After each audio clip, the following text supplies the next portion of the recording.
The title of our presentation today is Herbert Hoover wasn't as bad as everyone thinks, but was still pretty bad though. So people generally regard Herbert Hoover as one of the worst presidents in American history, and that's not entirely unfair.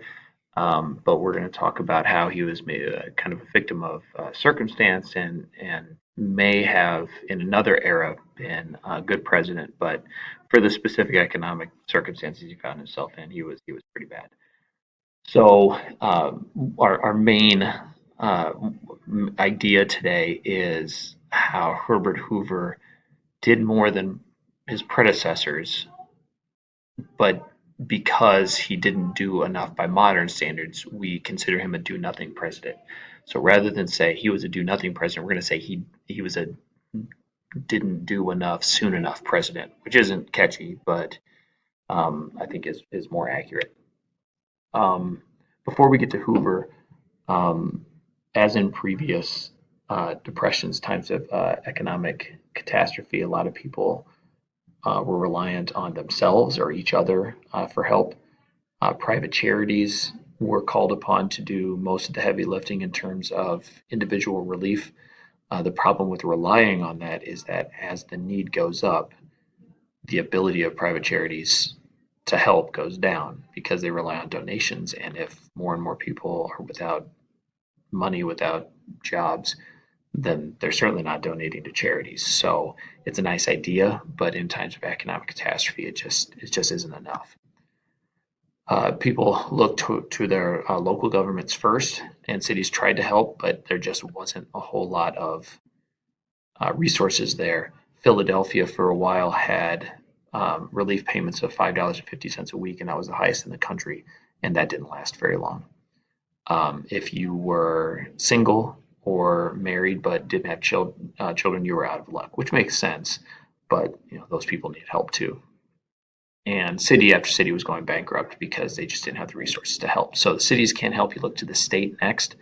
A lot of state um, uh, governments were having trouble helping also because tax revenue was shrinking just like it would be in the cities as people were losing property, as people were losing businesses, losing income. Um, that tax revenue just isn't going to be there. Plus, that the everything's going to be great forever mentality in the 1920s comes back to bite them because they spent money in the 1920s that they shouldn't have on the state level and didn't even really know where the money was because of sloppy bookkeeping. So that just sort of made the problem a lot worse. There's a story in the book of a gentleman going in for um, applying for state aid in New York, and as part of the meeting, the questions were asked: Have you sold all of your property? Yes. Will anybody lend you money? No, nobody will do that. Anybody you can get anything off of, your families, relatives, friends, whatever. No, they all have nothing also. And so the guy in the book says that once he left that meeting, he didn't even have, um, felt like he didn't have a reason to live anymore. So just a really, really sad and depressing process of confirming just how bad your situation was. Hoover, for his part, was really sticking to that associationalism we talked about in the 1920s. If there is a public problem, which the Great Depression undoubtedly was, the preference was to find private solutions, which meaning from businesses, and doing so voluntarily rather than forcing them to do that. If you're a pure capitalist, the government should stay out of businesses, and you can try and ask them to do things. You can try and coerce them to do things, or get them to do things on their own. But you're not going to necessarily want to make them. And that's again a nice idea, but as things get worse, that becomes unrealistic. So again, he wasn't a do-nothing president. Um, Previous presidents didn't want to get involved in the economy really at all because they feared that it was going to be just like a broom handle in the bike spokes and just cause everything to fall apart. But because the problem was so bad and the old tricks weren't working, there was a lot of government activism. It just dwarfs in comparison to what was going to come next and what would come in subsequent decades. So we round down to zero, even though it was a lot at the time. So Hoover brings a lot of business leaders to the White House and gets them to agree to maintain employment, maintain wages, maintain prices, to say just suck it up for a little bit. It's to be tough, but if we just grind through this and people still have jobs, people still have money, they'll spend it and we can work our way out of this. And everybody leaves saying, okay, yeah, we'll do that. And then they go back to their businesses. They look at their balance sheets and they can't do it. Their responsibility is to their business first. As they're losing money, they have to cut costs. To cut costs, they lay people off, and things are continue to get worse. So Hoover tries a tax cut in 1930.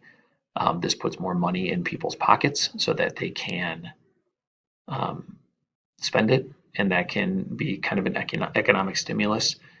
Um, the problem, of course, is that if you cut taxes, you're losing out on government revenue, and we start to run deficits and accumulate debt.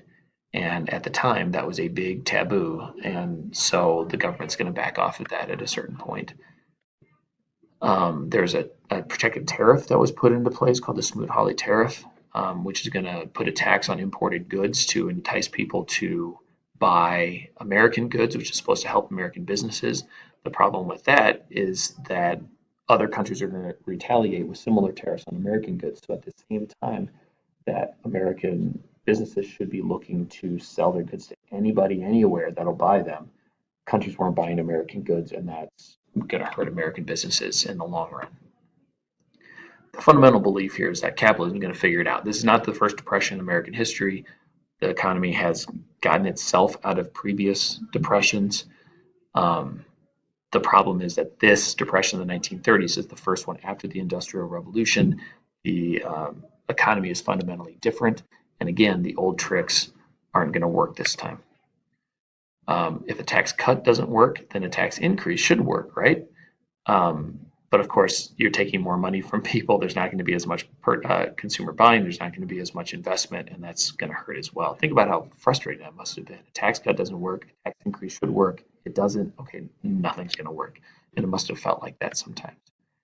One of the steps that Hoover takes that we're going to see repeated in Roosevelt's New Deal is public works programs. And Hoover spent $1 billion on public works programs, which is a tremendous amount of money back then. It's more money on public works than all of previous presidents combined. So here, Hoover's taking a huge step away from certainly what he felt comfortable with and what the historical precedent is. But because it, again, is so small compared to what's coming next, it seems like he didn't do anything. So again, you can't say he's a do-nothing president, but didn't do enough soon enough is fair. Look in your book. Look in what the Reconstruction Finance Corporation is. Pause the video. Write down a quick definition. It's an attempt of Hoover to get banks more involved in economic recovery. So go ahead and write an example of that, and push pause while you're doing that. An attempt was made at unemployment relief for people who were out of work, but the need was too great and there wasn't enough money. It's really hard for us to understand just the staggering magnitude of the unemployment problem, and we just don't have the resources to deal with it. In the election of 1932, look, anybody not named Herbert Hoover was going to win this election.